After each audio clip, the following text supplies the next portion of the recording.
This nàyអ្នកទាំងអស់គ្នាសូមកម្មវិធីថ្មីអ្នកដឹងថា study plan ហ្នឹងអីគេអត់យ៉ាខ្ញុំគិតថាអ្នកគ្នាដឹងហើយថា study plan មានថាជាគម្រោងរបស់ការសិក្សាប៉ុន្តែតើគម្រោងរបស់ការសិក្សារបស់អ្នកគ្នានៅពេលដែលដាក់ GKN ហ្នឹងតើគេចង់បានការអាស្រ័យរបស់អ្នកគ្នាបែបម៉េចទៅអញ្ចឹងនេះគឺជាសំណួរដែលគេសួរដល់អ្នកគ្នាអញ្ចឹងអាចមើលលើ screen បាន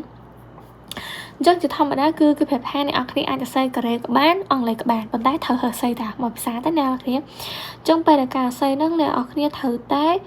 គោរពតាមលក្ខខណ្ឌគេគឺអត់ឲ្យលើសពី17000 ពាក្យហ្នឹងហើយ17000 ពាក្យហ្នឹងមិនពាក្យអាហ្នឹងគេថាគេរាប់អក្សរអញ្ចឹងអ្នកគ្នាអញ្ចឹងជាធម្មតានៅពេលដែលអ្នកគ្នាវាយចូល Word ទៅវារាប់អូតូអញ្ចឹងយើងមិនចាំបាច់អង្គុយរាប់វាអញ្ចឹងណាអូខេអញ្ចឹងបន្ទាប់មកទៀតគេនឹងប្រាប់ថាអ្នកគ្នាត្រូវតែសរសេរដោយបែងចែកចេញជា2ចំណុចទី1គឺតកតងជាមួយនឹងការplan ដែលអ្នកគ្នាត្រៀមទៅជាមួយនឹងការ improve ភាសាមេថាអភិវឌ្ឍភាសាកូរ៉េក៏ដូចជាភាសាអង់គ្លេសរបស់អ្នកទាំងគ្នាមុននឹង take degree ឬក៏បន្ទាប់ពីបញ្ចប់ការសិក្សាមកពីប្រទេសកូរ៉េវិញហើយមួយទៀតតកតងជាមួយនឹង goal របស់ study របស់អ្នកគ្នាតើពេលដែលអ្នកគ្នាមករៀននៅប្រទេសកូរ៉េហ្នឹងអ្នកគ្នាមាន plan ឬក៏ជាគម្រោងការ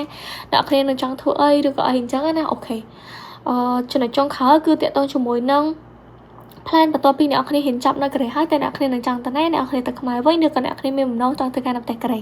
អូខេអញ្ចឹងម្ដងទៀតនេះគឺជាបទពិសោធន៍របស់ខ្ញុំតើខ្ញុំស្អីបែបម៉េចអញ្ចឹងដំបូងខ្ញុំប្រាប់គេមកថាខ្ញុំអត់ចេះភាសាកូរ៉េទេប៉ុន្តែ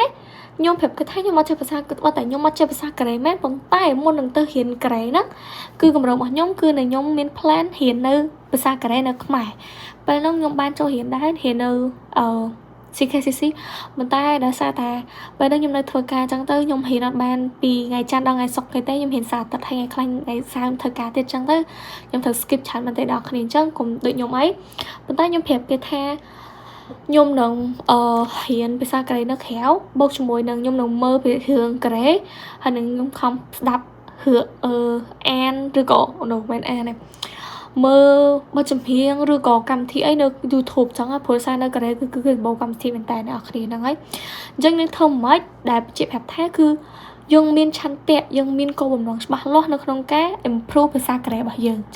អញ្ចឹងអាហ្នឹងភាសាកូរ៉េមួយអញ្ចឹងបន្តមកទៀតខ្ញុំអសេពីរបៀបនៃការ improve ភាសាអង់គ្លេសរបស់ខ្ញុំតែខ្ញុំ improve បែបម៉េចអញ្ចឹងខ្ញុំនិយាយស្មោះត្រង់តាមពិតទៅរៀនមួយគ្រូគឺយើងចេះមែនអ្នកគ្នាគាត់បរៀនគាត់ប្រាប់យើងពី A ដល់ Z អញ្ចឹងប៉ុន្តែខ្ញុំអន់រឿងមួយគឺខ្ញុំអត់ practice ខ្លួនឯងអញ្ចឹងជាធម្មតា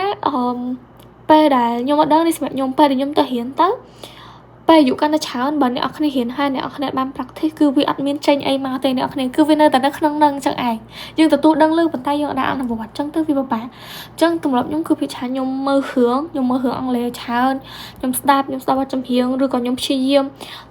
ទៅមែនព្រោះខ្ញុំនៅតែនៅខ្មែរតែប៉ុន្តែខ្ញុំព្យាយាមទៅកន្លែងណាមួយដែលខ្ញុំអាចពង្រឹងឬក៏ពង្រីកភាសាខ្ញុំឲ្យបានកាន់តែល្អជាងមុនអញ្ចឹងខ្ញុំប្រាប់គេតាមនឹងគ្នាអញ្ចឹងគោលនៃការសិក្សារបស់មកកូរ៉េរបស់ខ្ញុំអញ្ចឹង